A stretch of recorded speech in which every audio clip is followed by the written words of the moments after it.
ओम गंगणपतये नमः। नमस्कार प्रिय दर्शकों, आप सभी का दिव्यरत्न ज्ञान चैनल में बहुत बहुत हार्दिक स्वागत है।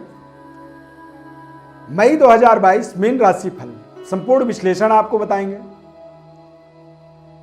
चंद्रमा और गुरु की युति मीन राशि में बन रहा है, इसे गज केसरी राजयोग कहा जाता है। मई के महीने में महत्वपूर्ण ग्रहों का परिवर्तन किस तरह से होगा, मई के माह के अंदर महत्वपूर्ण तिथि त्यौहार किस तरह से रहने वाले हैं, उसे पूरा विश्लेषण करके आपको बताएंगे।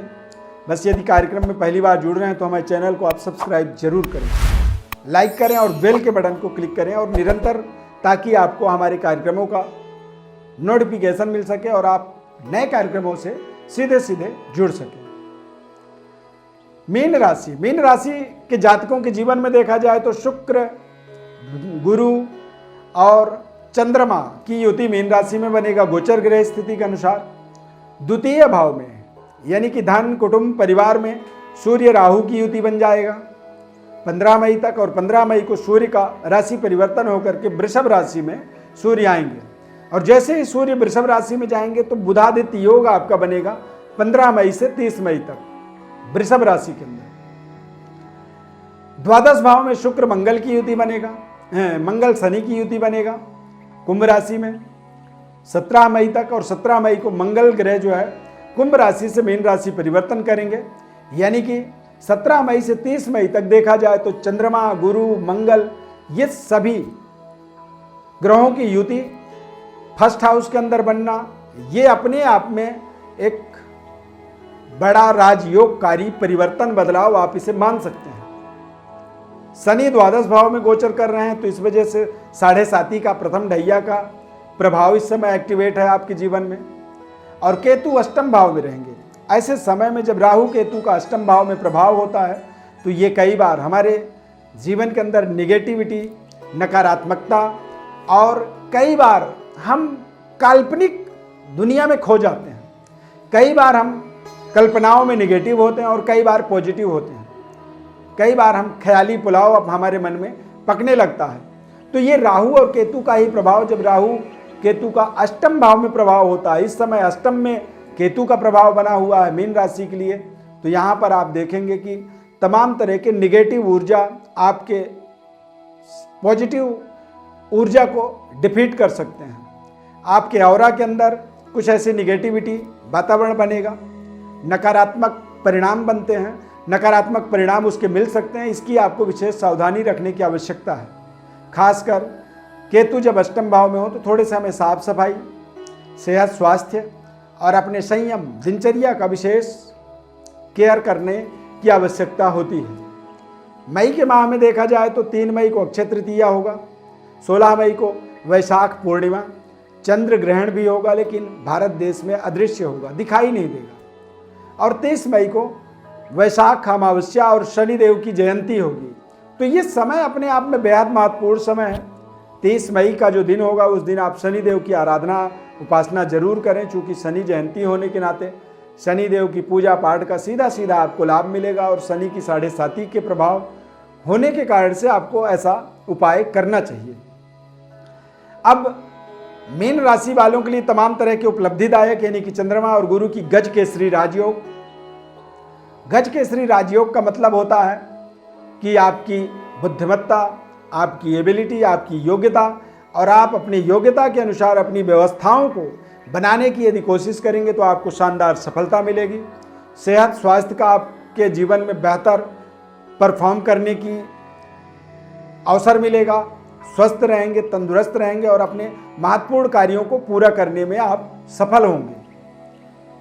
यदि आप अपने अध्ययन को कंप्लीट कर रहे हैं, यानी कि आपकी कैंपस सिलेक्शन की आपको आवश्यकता है, आपने अपनी पढ़ाई पूरी कर दी और पढ़ाई पूरी करने के बाद अब आपको लग रहा है कि आप किसी बेहतर संस्था के अंदर, बेहतर कंपनी के अंदर बेहतर जॉब अपॉर्चुनिटी क्रिएट हो आपके जीवन में, तो निश्चित रूप से ये समय है। यहाँ पर आप अपने जीवन के एक बड़े परिवर्तन, बदलाव की कल्पना कर सकते हैं। एक बेहतर कैंपस सिलेक्शन की बात कल्पना कर सकते हैं और बेहतर जॉब अपॉर्चुनिटी की अपने लाइफ में ज़रूर आप कल्पना करें, चूँकि ये समय आपके लिए 7.5 का प्रभाव तो है, लेकिन गुरु का, सूर्य का, चंद्रमा का, मंगल का, तमाम ये आपके शुभ ग्रह जो हैं आपके लिए अच्छे बेहतर योग बना रहे हैं और ये आपके जीवन में बेहतर तरीके के परिणामों से आपको जोड़ते चले जाएंगे। ये आपके जीवन की नई पारी की शुरुआत करने का एक समय कह सकते हैं। यदि आप यंग एज में हैं या फिर आपकी उम्र का पड़ाव ऐसा है कि अब आप अपने कारोबार या अपने जीवन के अन्य व्यवस्थाओं से जुड़े हुए हैं, तो वहाँ पर भी गजकेसरी राजयोग का मतलब होता है कि सुखद और बेहतर व्यवस्थाओं को अपने करने में आपको सफलता मिलेगी। बेहतर तरीके का निर्णय शक्ति आपका होता चला जाएगा। और प्रथम भाव में जब बृहस्पति का संचार होता है या कि जन्म कुंडली में प्लेसमेंट होता है, तो ऐसे व्यक्ति को आप देखेंगे कि समाज का जो अग्र पंक्ति होता है वहाँ पर उन्हें बैठने का अवसर मिलता है। सर्वश्रेष्ठ स्तर पर अपने पराक्रम को लेकर के पहुँचाने का अवसर होता है। और गजकेसरी राजयोग का मतलब होता है लग्जरी, सुख सुविधाओं को अपने जीवन में अचीव करने का एक विशेष समय से कहा जा सकता है। देखिए, जहाँ सफलता होती है वहीं पर असफलता भी छिपा होता है। यहाँ पर सफलता के तमाम अवसर हैं आपके लिए, असफलता के लिए भी कुछ ऐसे योग हैं। राहु केतु शनि के प्लेसमेंट, शनि द्वादश भाव में, द्वितीय भाव के अंदर राहु और अष्टम भाव में 2, 8, 2, 6, 8, 12 ये चारों ग्रह, चारों जो घर होते हैं, इन्हें यहाँ पर जब हमारे शुभ ग्रह जाते हैं तो वो प्रभावी करते हैं। वो अशुभ, उनके प्रभाव हमें शुभ प्रभाव नहीं मिल पाते हैं, उनके अंदर अशुभता आ जाती है। लेकिन कोई क्रूर ग्रह जब इन घरों में जाता है तो कई बार वो विपरीत योगकारी बन जाता है। और विपरीत योगकारी प्रभाव जो होता है वो कहीं ना कहीं हमारे लिए बेहतर परफॉर्म करने का, बेहतर व्यवस्था बनाने का, एक नई एनर्जी, ऊर्जा को हमारे लिए संचालित करता है। व्यापारिक व्यवस्था को सुदृढ़ बनाएंगे, पारिवारिक जीवन आपका बेहतर होगा। अविवाहित हैं तो विवाह के बड़े अच्छे शानदार प्रस्ताव आपको मिलेंगे। कार्य क्षेत्र का आप विकास कर पाएंगे। इस समय अवधि के अंदर आपको पार्टनरशिप से बचना चाहिए। अपने दम पर आपको आगे बढ़ना होगा। आप जो भी निर्णय करते हैं उन निर्णयों को अपने ऊपर आपको पूरी तरह से धारण करना होगा। आप किसी को दोष नहीं दे सकते हैं। ये समय आपका अनुकूल है और जब समय अच्छा होता है तो ऐसे समय में व्यक्ति को स्वयं आगे बढ़ करके सेना नायक बनने की आवश्यकता होती है। मंगल चंद्रमा महालक्ष्मी राजयोग 17 मई से 30 मई तक बनेगा।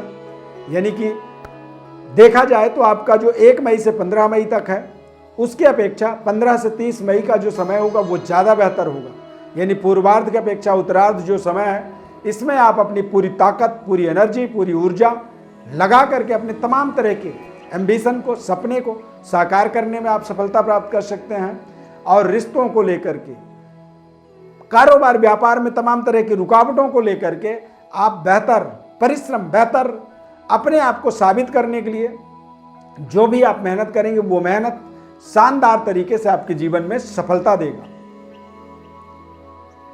प्रिय दर्शकों, गोचरकालिक ग्रह स्थिति और जन्मकालिक ग्रह स्थिति के समन्वय को, तालमेल को समझना, महादशा, अंतरदशा और विंशोत्तरी महादशा का ही प्रभाव हमारे जीवन में सर्वोपरि होता है। कई बार आप देखेंगे कि बड़े अच्छे ग्रह योग बने हुए हैं लेकिन फिर भी व्यक्ति निरंतर संघर्ष ही कर रहा है। बहुत अच्छे व्यवहार करने के बाद भी पारिवारिक संतुष्टि नहीं मिल पा रही है। बार बार रिश्ते जुड़ते हैं और छूट जाते हैं, या फिर तमाम रिश्ते आपके लिए आते हैं और वो रिश्तों को आप सही तरीके से क्लिक नहीं कर पा रहे हैं, आप सही तरीके से आप कनेक्टिविटी नहीं बना पा रहे हैं। ऐसे तमाम कारण आपके महादशा के अंदर होता है। तो जन्म पत्रिका का विश्लेषण आपको पता होना बहुत जरूरी होता है और जीवन के महत्वपूर्ण उपायों को आप अपने सटीक उपायों को अपने जीवन में करते हुए आगे बढ़ेंगे तो आपको विशेष सफलता मिलेगी। और जन्म पत्रिका के विश्लेषण के लिए आप हमारे व्हाट्सएप पर अपनी बर्थ डिटेल भेज सकते हैं। निःशुल्क रूप से आपको संपूर्ण विश्लेषण हमारी तरफ से बताया जाएगा। परंतु बस आपसे निवेदन रहता है, बदले में हम चाहते हैं कि आप चैनल को हमारे सब्सक्राइब जरूर कर लें।